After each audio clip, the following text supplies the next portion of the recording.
Hello, good morning to all of you. I am Professor and Dr. P. Surendra Padya speaking from Bangalore. ಈಗ ನಿನ್ನೆ ನಾವೊಂದು video upload ಮಾಡಿದ್ದೇನೆ. ಅದು ನಿಮಗೆ ರಾಹು 1ನೇ ಮನೆಯಿಂದ 7ನೇ ಮನೆಯವರೆಗೆ ಹೇಳಿದ್ದೇನೆ. ಈಗ ಅದನ್ನು ಕಂಟಿನ್ಯೂ ಮಾಡೋಣ. ಅದೇ ರಾಹು 8ನೇ ಮನೆಯಲ್ಲಿದ್ದರೆ ಏನಾಗ್ತದೆ? 8ನೇ ಮನೆ ಎನ್ನುವುದು ಇವರುಗಳಿಗೆ hidden talents and occult knowledge ಅಂತ, ತಮ್ಮೊಳಗೆ ಹುದುಗಿರುವ ಟ್ಯಾಲೆಂಟ್ಸ್, ತಮಗೆ ಗೊತ್ತಿರುವ ಜ್ಯೋತಿಷ್ಯ, ಕವಡಿಕೆಶಾಸ್ತ್ರ, ತಾಂಬೂಲಶಾಸ್ತ್ರ, ಅಷ್ಟಮಂಗಲ ಪ್ರಶ್ನೆ, ಇದೆಲ್ಲವುದನ್ನು ಅಕಲ್ಟ್ ನಾಲೆಜ್, ಅಕಲ್ಟ್ ಸೈನ್ಸ್ ಅಂತ ಹೇಳ್ತೇವೆ. ಇದು ಟ್ರಾನ್ಸ್ಫಾರ್ಮೇಷನ್ ಮನೆ. ಇಲ್ಲಿ ಇದ್ದವರು ದೇ ದೆಮ್ಸೆಲ್ಫ್ ವಿಲ್ ಟ್ರಾನ್ಸ್ಫಾರ್ಮ್. ನಿಮ್ಮನ್ನು ನೀವೇ ಬದಲಾಯಿಸ್ಕೊಳ್ತೀರಿ.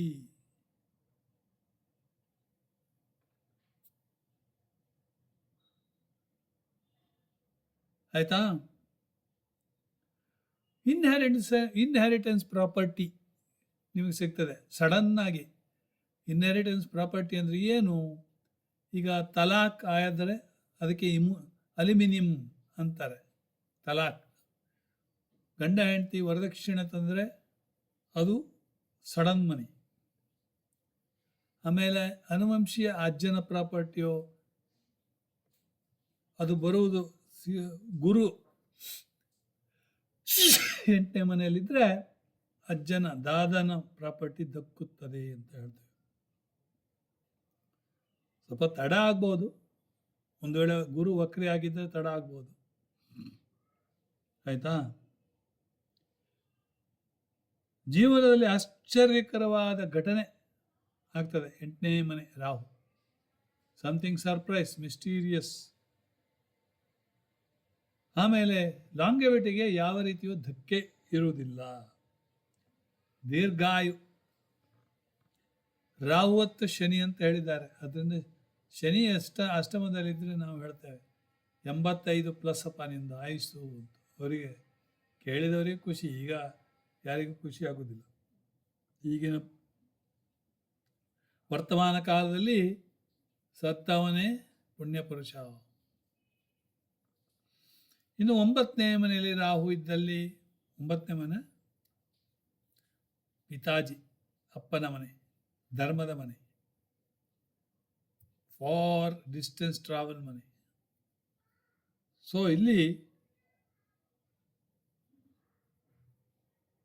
ನೀವು ತಮ್ಮನ್ನು ತಾವೇ ಪ್ರಶ್ನೆ ಕೇಳ್ಕೊಳ್ತೀರಿ, ಸಂಪ್ರದಾಯವನ್ನು ಪ್ರಶ್ನಿಸುತ್ತೀರಿ.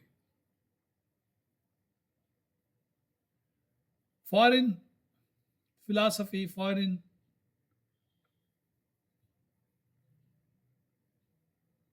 ಕಲ್ಚರ್, ಇದರಲ್ಲಿ ಇಂಟ್ರೆಸ್ಟ್.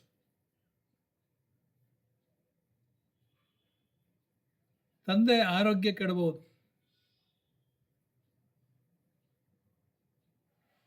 ಮತ್ತು ಇಲ್ಲಿ ಆಧ್ಯಾತ್ಮಿಕ ಸ್ವಲ್ಪ ನಿಧಾನವಾಗ್ತದೆ. ಆಧ್ಯಾತ್ಮಿಕತೆ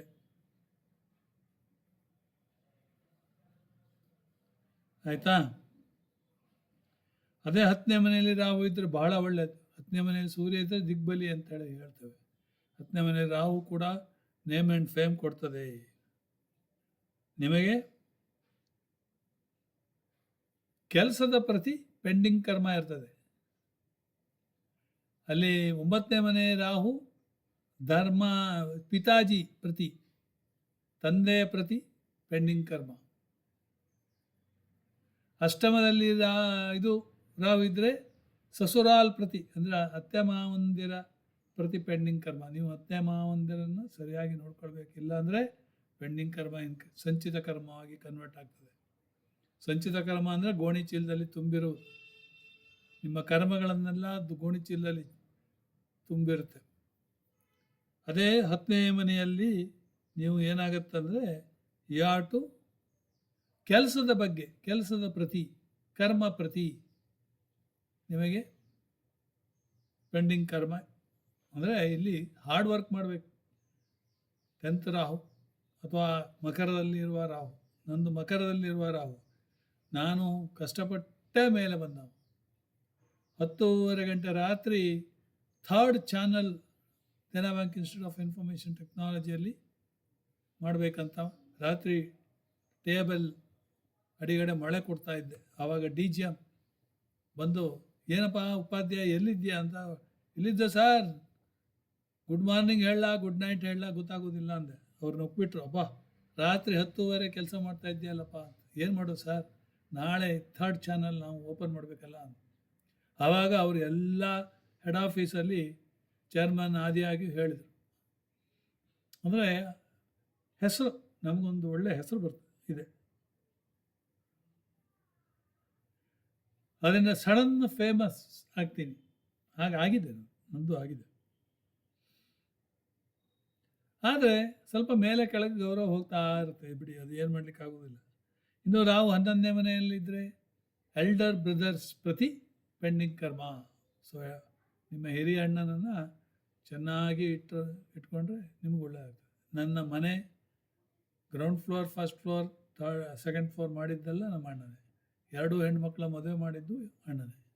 ಅಂದರೆ ನಾವು ಅವರಿಗೆ ಸರಿಯಾದ ಸನ್ಮಾನವನ್ನು ಮಾಡ್ತಾ ಇರ್ತೇವೆ. ಆಯಿತಾ? 11ನೇ ಮನೆ ಲಾಭದ ಮನೆ, ವೆಲ್ತ್ ಅಕ್ಯುಮುಲೇಷನ್ ಅಂತ. ರಾಹು ಇದ್ದರೆ ಫಾರಿನ್ ಮನಿ ಕೂಡ ಬಂದ್ಬಿಡುತ್ತೆ ನಿಮ್ಮ ಹತ್ರ. Rahu is always unconventional planet. ನಿಮ್ಗೆ ಹೇಳಿದೆ ನಾನು, ಛಾಯಾಗ್ರಹ. ರಾಹು ನಿಮ್ಮನ್ನು ಆಕಾಶದ ಎತ್ತರಕ್ಕೆ ಬೆಳೆಸ್ತಾನೆ. ಇನ್ನು 12ನೇ ಮನೆಯಲ್ಲಿ ರಾಹು ಇದ್ದಲ್ಲಿ ನೀವು ಮನೆ ಬಿಟ್ಟು ದೂರ ಹೋಗಬೇಕಾಗುತ್ತೆ, ಫಾರಿನಿಗೆ ಹೋಗಬೇಕಾಗುತ್ತೆ. ಪರದೇಶದಲ್ಲಿ ನಿಮಗೆ ಒಳ್ಳೆ ಜಯ ಸಿಗ್ತದೆ. ಹೋಮ್ ಲ್ಯಾಂಡಲ್ಲಿದ್ದರೆ ನಿಮಗೆ ಏನು ಪ್ರಯೋಜನ, ಏನೂ ಆಗೋದಿಲ್ಲ.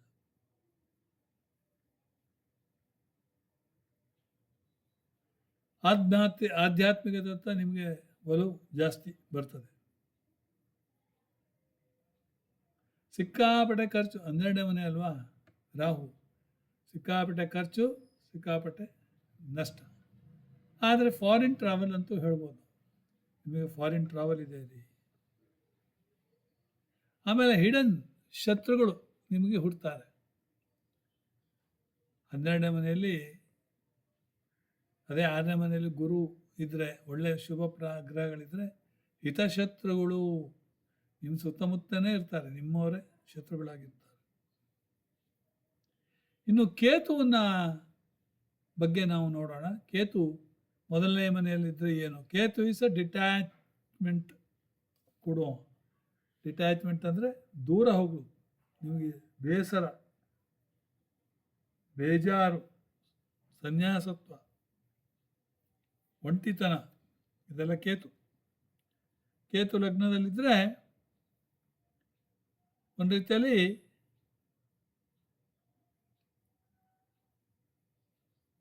ಸುನ್ ಅಂದರೆ ಒಬ್ಬಂಟಿಗನಾಗಿ ಏನು ಮಾಡೋದು, ಯಾರು ಮಾತಾಡುವರು ಇಲ್ಲ ಹಾಗೆ.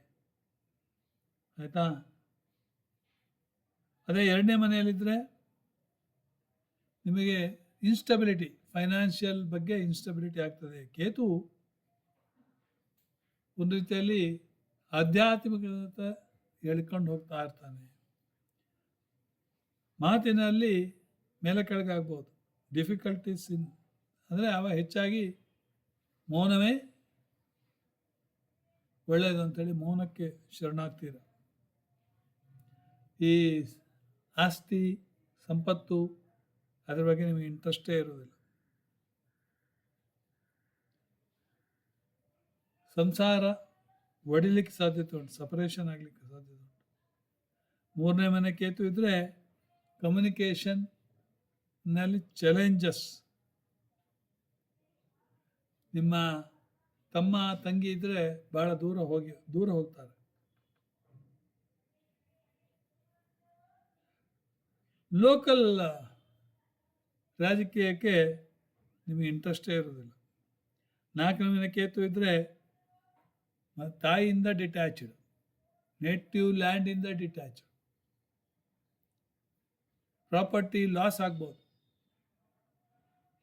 ಆಧ್ಯಾತ್ಮಿಕದತ್ತ ನಿಮಗೆ ಒಲವು ಜಾಸ್ತಿ ಆಗ್ಬೋದು. ಆಯಿತಾ? ಅದೇ 5ನೇ ಮನೆಯಲ್ಲಿ ಕೇತು ಇದ್ದರೆ ಮಕ್ಕಳಿಗೆ ಒಂದು ರೀತಿಯಲ್ಲಿ ಚಾಲೆಂಜಸ್, ರೊಮ್ಯಾನ್ಸಿಂದ ನೀವು ಡಿಟ್ಯಾಚ್ ಆಗ್ತೀರ. ಸಪೋಸ್ ಕೇತು ಇಲ್ಲದೆ ಇದ್ದರೆ you are very romantic fellow. Ketu ಇದ್ದರೆ ನೀವು ಭಾಳ ದೂರ. ಆಧ್ಯಾತ್ಮಿಕದ ಕ್ರಿಯೇಟಿವಿಟಿ. ಇನ್ನು 6ನೇ ಮನೆಯಲ್ಲಿ ಕೇತು ಇದ್ದರೆ ಶತ್ರುಗಳ ನಾಶ.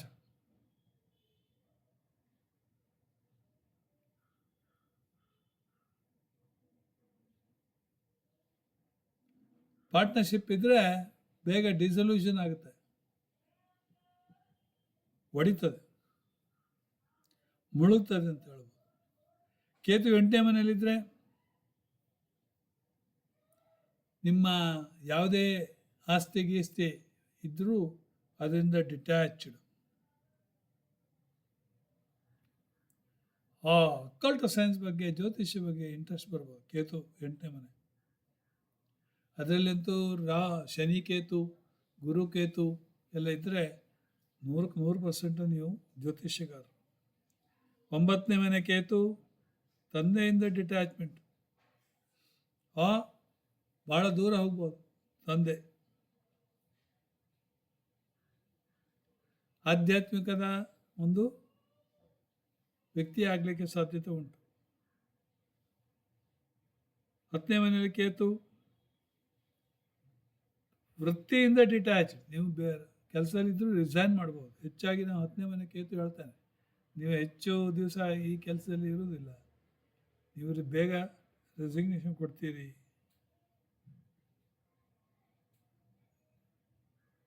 ಸೊ ನಿಮಗೆ ಹೇಗೆ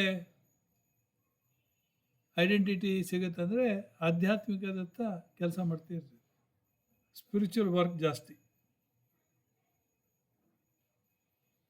ಕ್ಯಾರಿಯರ್ ಪದೇ ಪದೇ ಚೇಂಜ್ ಆಗ್ತಾ ಇರುತ್ತೆ. ಒಂಥರ ಇನ್ಸ್ಟೆಬಿಲಿಟಿ, ಸ್ಟೆಬಿಲಿಟಿ ಇಲ್ಲ.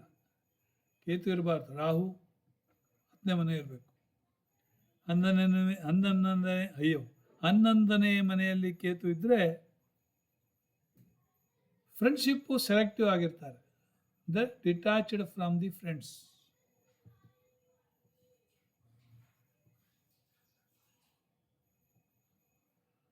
ಸೊ 12ನೇ ಮನೆ ಕೇತು ಇದ್ರೆ ಏನಾಗುತ್ತೆ,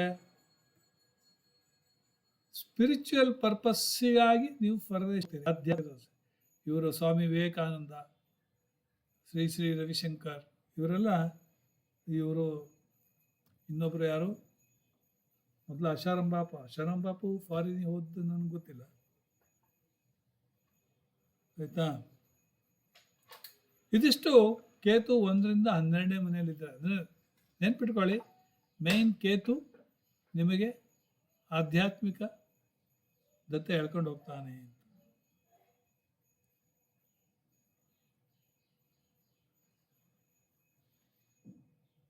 ಓಕೆ, ಇದನ್ನೇ ನೀವು ಸಂಕ್ಷಿಪ್ತವಾಗಿ ಕೀ ಪಾಯಿಂಟನ್ನು ನೆನ್ಪಿಟ್ಕೊಳ್ಬೋದು. ಪೆಂಡಿಂಗ್ ಕರ್ಮ. ಸೊ ಇಲ್ಲಿಗೆ ನಾನು ಈ ವಿಡಿಯೋ ನಿಲ್ಲಿಸ್ತೇನೆ. Jai Hind, Jai Karnataka. Thank you very much. Like the videos, share the videos.